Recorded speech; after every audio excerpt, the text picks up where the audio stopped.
Bonjour et bienvenue. Aujourd'hui, je vais vous parler d'un régime intéressant et récent concernant le régime IG pour réguler la thyroïde.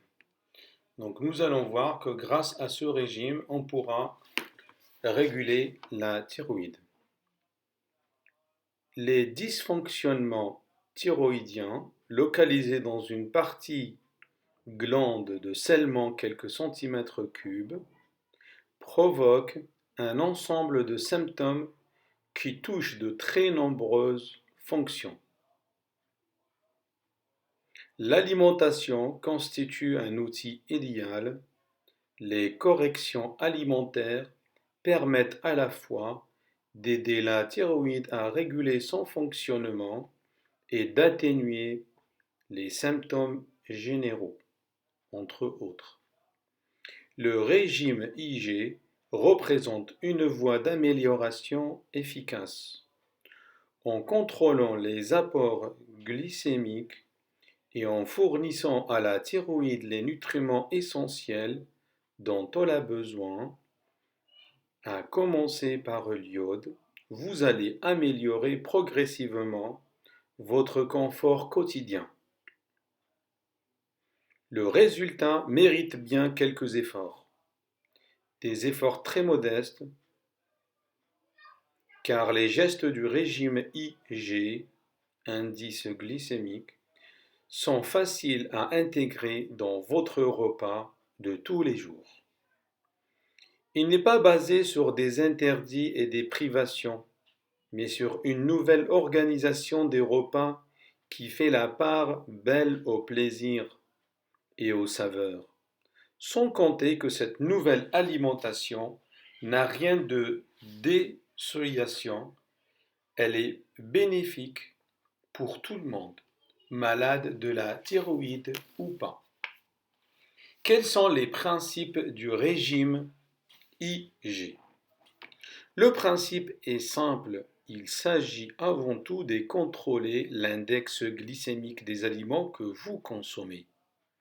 Cet index concerne uniquement les aliments contenant des glucides, comme les céréales, les fruits et certains légumes, et bien aussi les aliments sucrés, tels que les confitures, les confiseries, les sodas, etc. Il n'est pas lié seulement à la teneur de ces aliments en sucre, mais à la manière dont ces derniers passent dans le sang. Il s'exprime sur une échelle allant de 0 à 100. Si l'échelle est entre 0 et 30, on parle d'un indice glycémique faible. C'est très bien pour la santé. Entre 30 et 50, c'est un indice modéré. Et s'il est entre 50 et 70, l'indice est élevé. Et au-delà de 70, il est très très très élevé et très néfaste à la santé. Je vais vous expliquer le principe. Dans notre sang, le taux de glucose doit rester compris dans une fourchette assez étroite. S'il monte trop, on a une hyperglycémie et nos tissus subissent des dommages qui peuvent devenir très sérieux. Si le sucre baisse exagérément, on appelle une hypoglycémie. Nous risquons alors des malaises, voire un coma si la situation se prolonge. Cette régulation indispensable est assurée par le pancréas qui sécrète l'insuline. Cette hormone neutralise l'excès de glucose qu'elle contribue à stocker sous forme de réserves d'énergie, des réserves rapides destinées à être utilisées dans les heures qui suivent, les glucogènes conservés dans le foie et les muscles, des réserves à long terme stockées sous forme lipidique dans les cellules graisseuses. L'insuline ne peut rien contre le manque de sucre. Dans les sociétés occidentales, le problème plus fréquent est l'excès du sucre, comme en témoigne l'augmentation constante du diabète. Nombre d'autres symptômes très courants sont liés au déséquilibre de la glycémie, à commencer par l'obésité, les dérèglements de l'appétit, la régulation de la température et même certains troubles psycho-émotionnels. Ce sont autant des symptômes associés aux troubles thyroïdiens. L'unité glucidique, de base capable de passer dans le sang, est la molécule de glucose. Tous les glucides en contiennent, mais elles sont organisées en chaînes plus ou moins longues. Le sucre blanc, très raffiné, est fait de glucose presque pure, capable de passer très rapidement dans le sang, provoquant une hausse rapide et brutale de la glycémie, un IG au maximum. Les céréales complètes non raffinées sont constituées de longues chaînes moléculaires de glucose que le corps doit d'abord casser afin d'isoler les molécules capables de passer dans le réseau sanguin. L'opération prend du temps et le glucose ainsi libéré passe graduellement dans le sang, provoquant une hausse modérée et progressive de la glycémie. Dans le premier cas, le pancréas est obligé de produire des quantités importantes d'insuline, qui provoquent des variations brutales de la glycémie. Dans le second, l'afflux progressif du glucose dans le sang est facilement régulé sans provoquer de création de réactions intenses. C'est là que l'index glycémique entre en jeu, car il ne s'agit pas de faire la chasse aux aliments glucides. Le glucose est un carburant indispensable pour nos cellules. C'est même notre source d'énergie. Numéro 1. Le but est de choisir de manière à éviter ceux qui provoquent les réactions métaboliques les plus brutales. Globalement, il faut éviter les sucres et les céréales très raffinées, car le raffinage libère le glucose et le rend beaucoup plus rapidement assimilable. Les sucreries, sodas, bonbons, gâteaux et biscuits industriels sont donc à limiter, voire à supprimer, si cela ne manque pas trop, car leur IG est très très élevé. En revanche, la plupart des fruits, les légumineuses, les lentilles, les pois chiches et les céréales complètes permettent d'assurer un apport en glucose régulier sans provoquer de soubresauts métaboliques ni de stockage graisseux excessif. Leur indice IG est en dessous de 50, il est bien pour la santé. Les légumes ont un IG généralement bas, autour de 15, c'est très bien pour notre santé. Quant aux aliments d'origine animale, leur IG est proche de 0, 0 IG. Comme celui des huiles, les huiles n'ont pas de IG. Cela ne signifie pas que vous allez devoir vous nourrir exclusivement d'aliments très gras ou produits animaux. Le déséquilibre important provoqué par une telle alimentation produirait des méfaits plus graves encore que les troubles que vous désiriez combattre.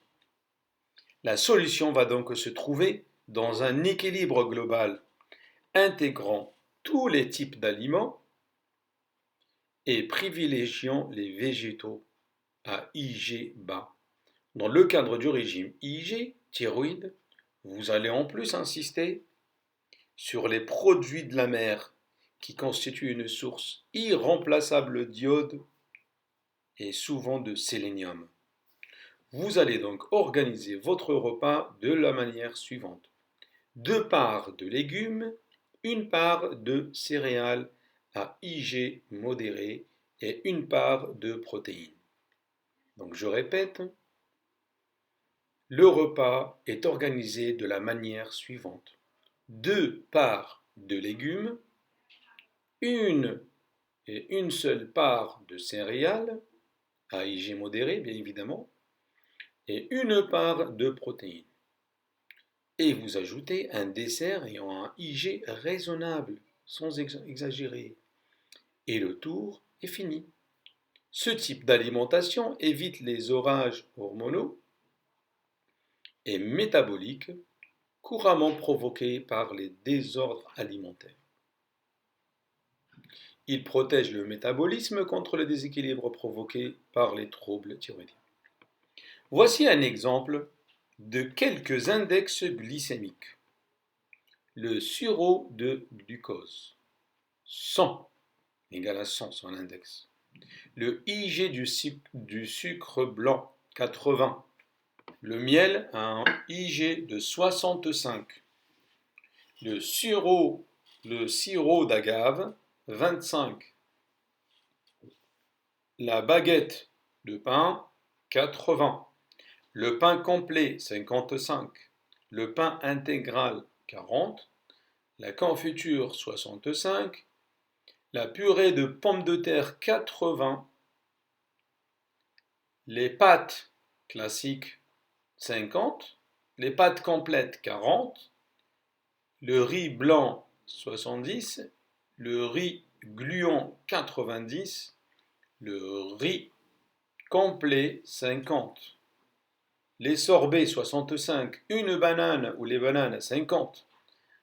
La pomme, 40. Les figues, 35. Les fruits rouges, des antioxydants, 25. Très bien pour la santé. Et l'ensemble des légumes, courgettes, concombres, épinards, fenouil, poireaux, etc. Un IG magnifique qui vaut que 15. Je vais vous parler du régime IG et la thyroïde. Restait à savoir quelle relation peut-on établir entre ce régime et les troubles de la thyroïde. Elle est de deux ordres. Le premier est évident, en apportant à la glande par l'alimentation les éléments dont elle a besoin pour produire des hormones, principalement l'iode. Il est possible d'améliorer globalement son fonctionnement. Cela ne suffit pas à résoudre tous les problèmes. Mais une chose sûre, un apport suffisant en iode permet à la glande de fonctionner au mieux. Ce qui, dans certains cas, fait une sacrée différence. Le régime IG régule le métabolisme en général. Vous avez chaud ou froid, vous maigrissez, vous grossissez, vous êtes anxieux ou déprimé, et dans tous les cas, vous êtes anormalement fatigué. Ce sont autant des manifestations qui relèvent des déséquilibres métaboliques, provoqués par l'excès et manque d'hormones thyroïdiennes. Le régime IG n'agit plus alors sur les causes de vos problèmes de la thyroïde, mais sur les expressions en atténuant les conséquences métaboliques du fonctionnement thyroïdien. En outre, il existe un lien direct entre les sécrétions thyroïdiennes et celles du pancréas. Les patients souffrant d'hyperthyroïdie sont souvent victimes, au bout de quelques mois, d'une intolérance au glucose. L'insuline n'agit plus correctement sur leur taux de sucre sanguin et sa production diminue peu à peu, provoquant parfois un véritable diabète chez les personnes prédisposées. De nombreuses études ont montré qu'une hyperthyroïdie non traitée entraîne des troubles de la glycémie dans la moitié des cas. Le même genre de relation établie entre l'hypothyroïdie et la gestion de sucre sanguin, mais en sens inverse, le besoin d'insuline diminue dans un premier temps. Les sécrétions du pancréas font exagérément baisser le taux de sucre sanguin, provoquent des hypoglycémies réactionnelles. En outre, le taux d'hypothyroïdie est beaucoup plus fréquent chez les personnes diabétiques, 3 à 5 fois, puisque les hypoglycémies répétées sont le témoin d'une hyperactivité du pancréas, qui à la longue finit par s'épuiser. Tous les déséquilibres thyroïdiens finissent par entraîner un dysfonctionnement métabolique. Le régime IG permet d'atténuer, voire neutraliser, nombre de symptômes gênants tels que les troubles de l'appétit, le dérèglement de la température, les désordres psycho-émotionnels.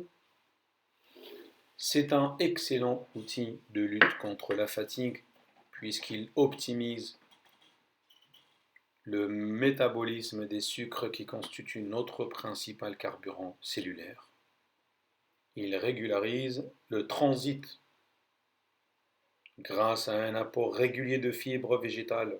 Enfin, la consommation régulière de produits de la mer, poissons, coquillages, crustacés et autres, et les huiles végétales de bonne qualité, et des fibres contribuent à l'entretien du système cardiovasculaire, lequel subit aussi des conséquences de désordre thyroïdien. Je vais vous parler maintenant de l'iode et l'intérêt de l'iode. La thyroïde ne peut pas fabriquer d'hormones sans iode. Il faut l'iode pour la thyroxine, pour le T1, le T2, le T3 et le T4. Et notre seule source d'iode est l'alimentation. L'équation est posée d'emblée. Toute carence en iode finit par entraîner des dysfonctionnements thyroïdiens, à commencer par l'apparition des goitres. C'est le gonflement de la thyroïde et on voit un cou gonflé. Dans le corps d'un adulte taille moyenne, 70 kg, on trouve environ 15 mg d'iode. Ce stock est renouvelé en permanence grâce aux apports alimentaires. Lorsque nous avalons un aliment riche en iode, son iode passe dans le sang, la thyroïde en retient environ 20% au passage et le reste est éliminé dans les urines.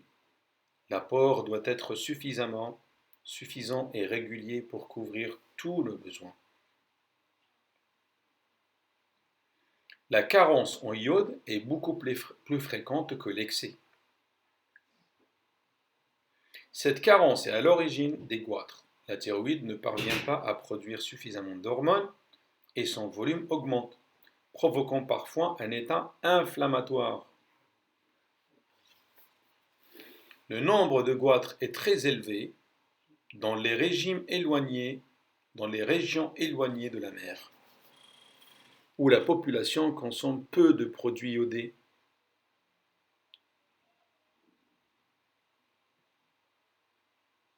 La grande enquête SUVMAX, qui étudiait les carences alimentaires, a montré que 12% de la population est porteuse d'un goitre. Ce nombre est beaucoup plus important dans d'autres régions du monde, notamment l'Afrique centrale, et les effets du faible apport iode sont amplifiés par la consommation régulière d'alimentation contenant des substances goitrogènes. Si la thyroïde est rapidement affectée par la carence en iode, elle s'adapte beaucoup plus rapidement à l'excès. Il faut que celle-ci soit importante et durable pour que la glande réagisse. Ces excès sont souvent dus à des traitements médicamenteux à base d'iode, plus qu'à des excès alimentaires. L'apport moyen en iode recommandé pour adultes est de 100 à 150 microgrammes par jour. Pour couvrir ces risques d'excès, il faut absorber de manière régulière au moins 400 à 500 microgrammes d'iode par jour.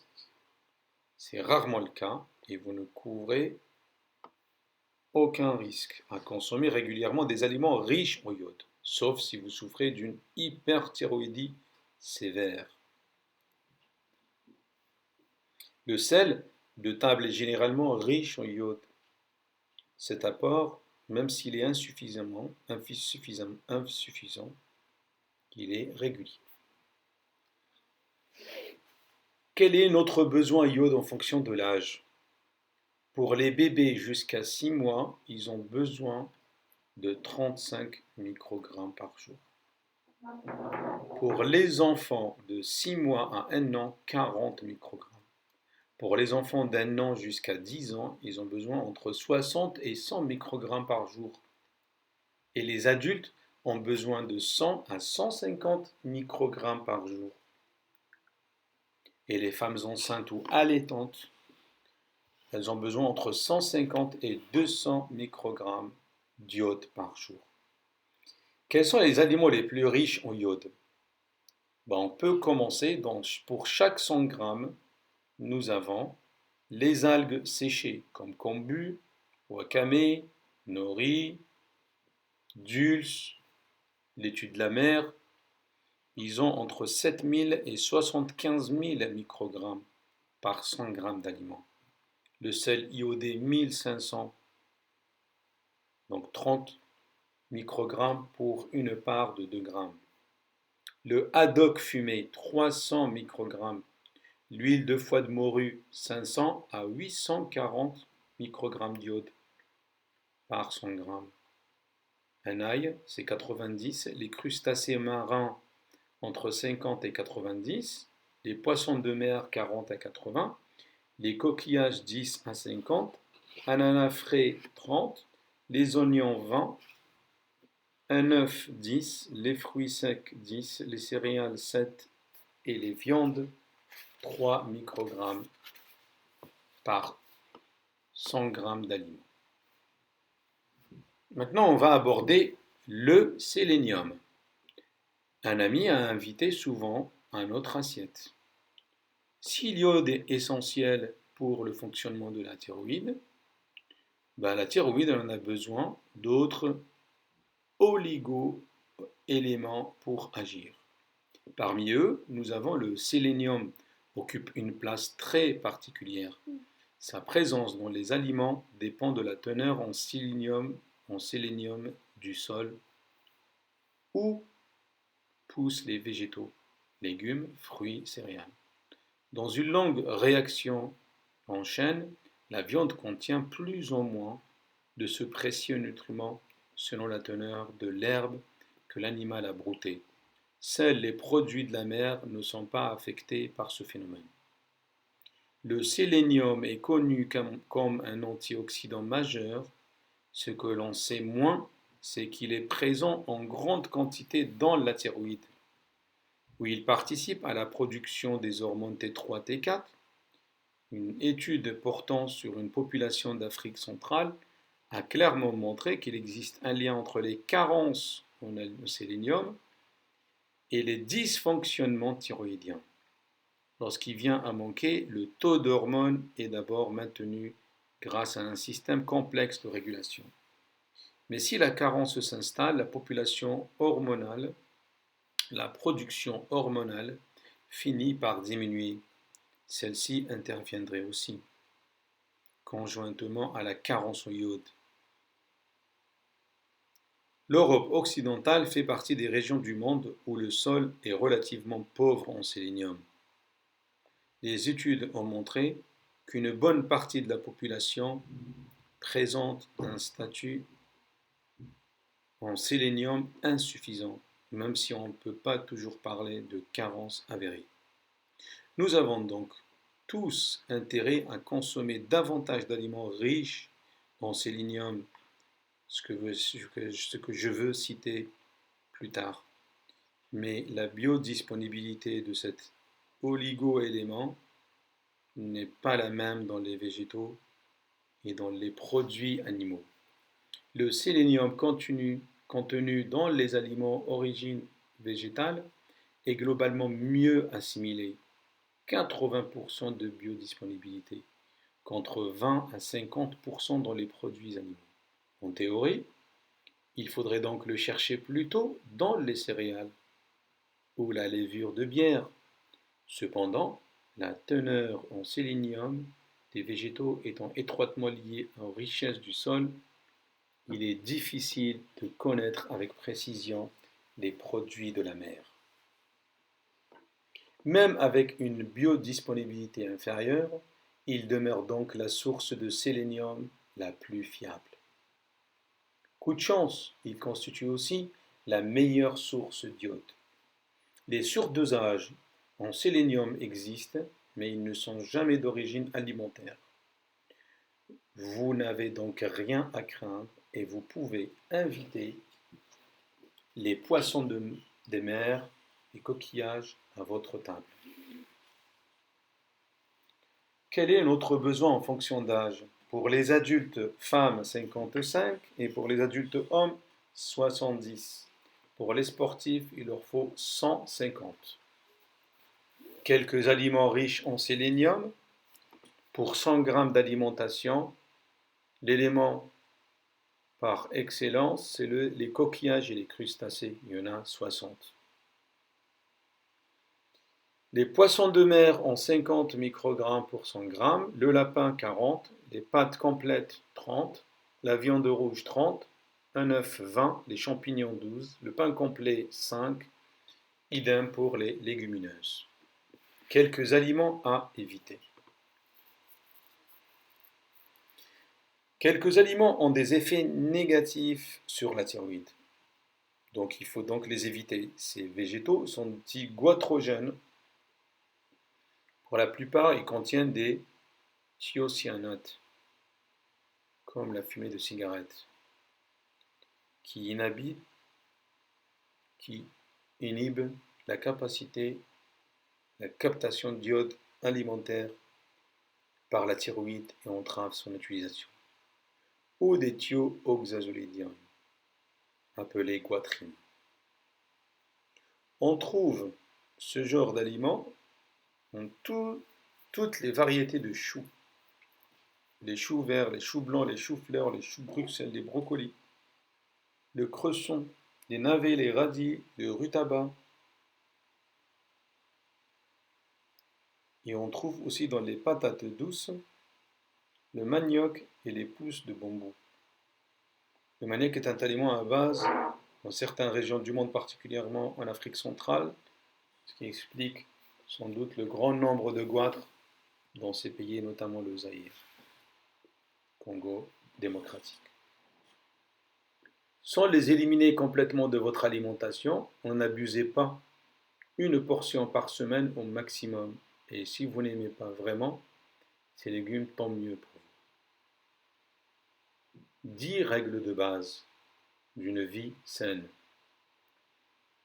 Vous voilà prêt à démarrer. Voici les règles simples qui vont rythmer à présent votre alimentation quotidienne. Premièrement, pas de grignotage. C'est l'ennemi de base de l'équilibre alimentaire. On organise nos repas. Et si vous avez l'habitude de grignoter à une heure précise de la journée, fin matinée ou fin après-midi, préparez-vous une petite collation équilibrée. Un fruit, un yaourt, une tranche de pain complet par exemple. La deuxième règle à suivre après le pas de grignotage, construisez vos repas. Lorsque vous mangez, les IG des aliments ont tendance à s'équilibrer. Si vous mangez une portion de riz blanc, basmati, avec des légumes verts et un filet de poisson, l'ensemble de votre assiette aura un IG bas malgré la céréale raffinée. Les aliments ayant un IG supérieur à 50 doivent toujours être accompagnés d'aliments ayant un IG faible.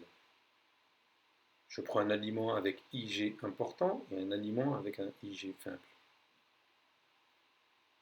Ainsi, après votre assiette de riz, poisson et légumes verts, contentez-vous d'un yaourt ou d'un bol de fruits rouges. Réservez la banane ou le flan au chocolat pour un repas dont un IG global est très bas. Évitez les aliments industriels. C'est un moyen très simple d'éliminer quantité de sucre. La règle numéro 4, préférez les surgelés aux conserves, à condition de prendre des aliments non cuisinés.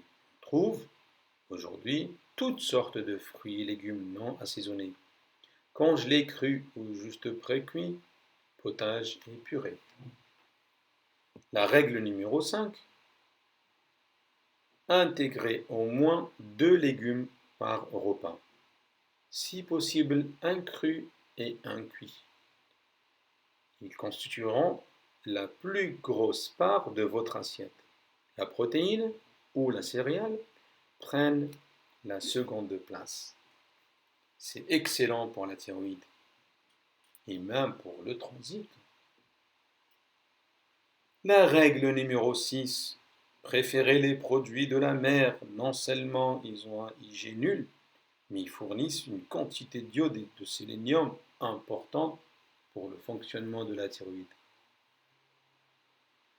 Et ils apportent à l'organisme d'excellents acides gras oméga 3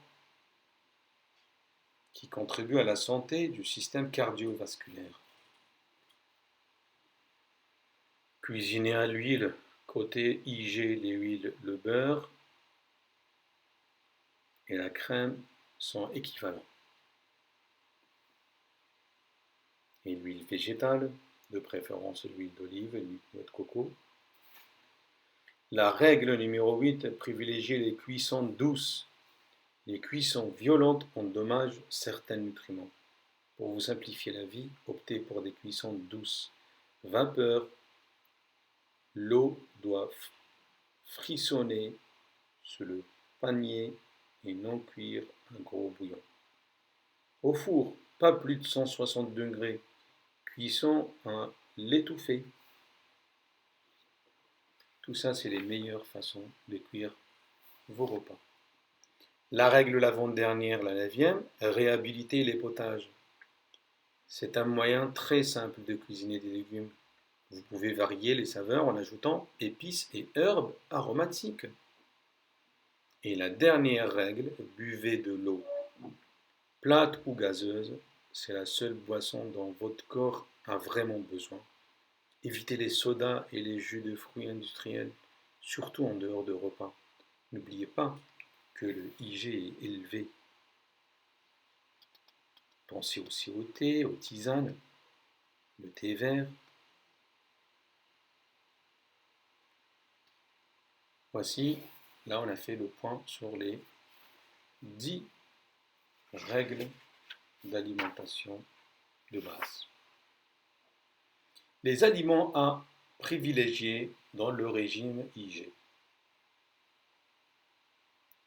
Je vais vous présenter un éventail d'aliments très large qui permettent de vous adapter aux saisons et de faire vos courses en suivant vos envies. Les viandes, poissons, crustacés, coquillages, etc. On commence par l'agar-agar. Il a un IG15. Ce gélifiant naturel est tiré d'une petite algue rouge. Très peu calorique, il permet de préparer